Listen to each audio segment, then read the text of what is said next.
Hello, and in this video we're going to be talking about what the heck a G.E.Q is.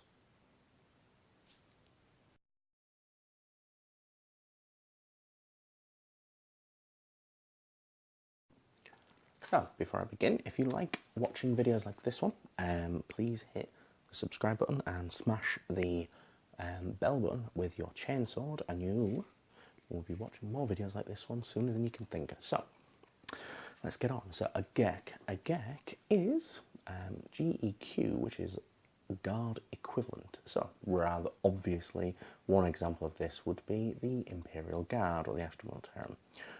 Obviously in many flavours, the Catachans, Valhallans, all the rest of it, all the good stuff, plus other models like the Guard, so lesser known models such as Chaos Cultists, G.E.Qs, I'm just going to have to consult my list because I did make a little one.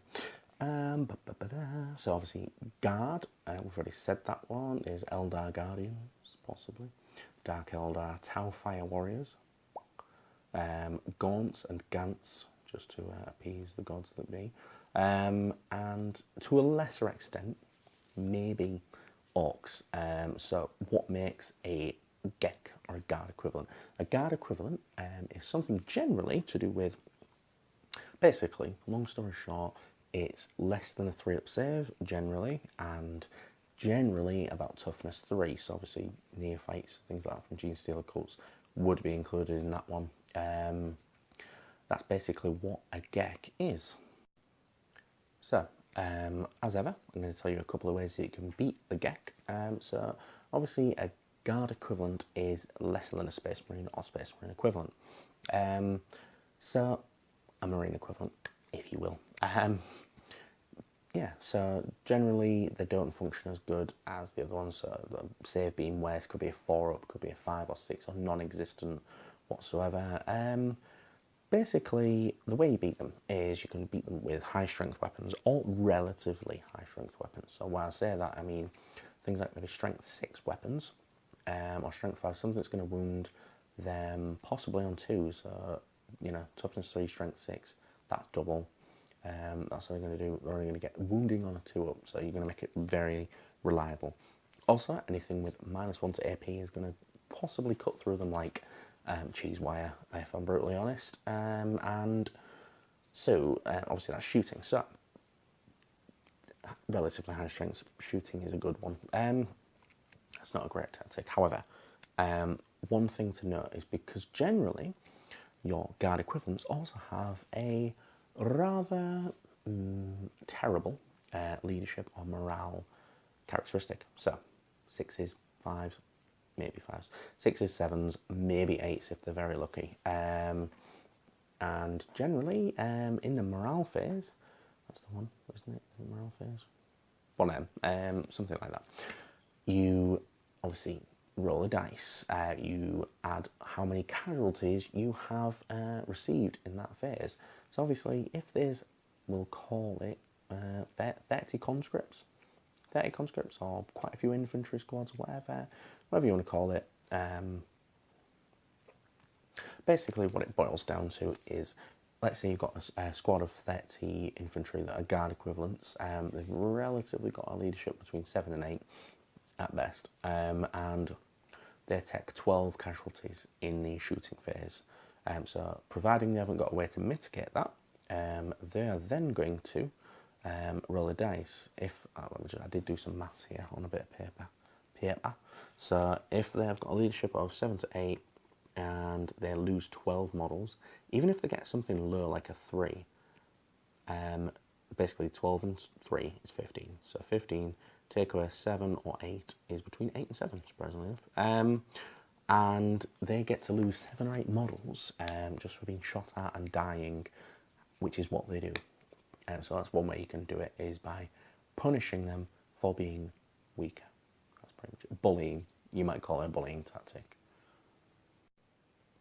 So here we get onto the last section of the video, where basically I talk about how you can win with Guard equivalents. So obviously we're not trying to kill them at this point.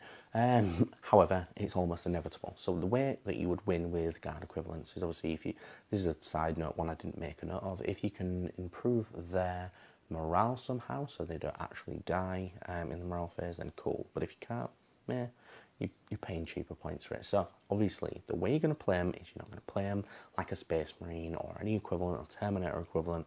We've gone over them in other videos, so obviously watch them, then come back to me. Done that? Cool.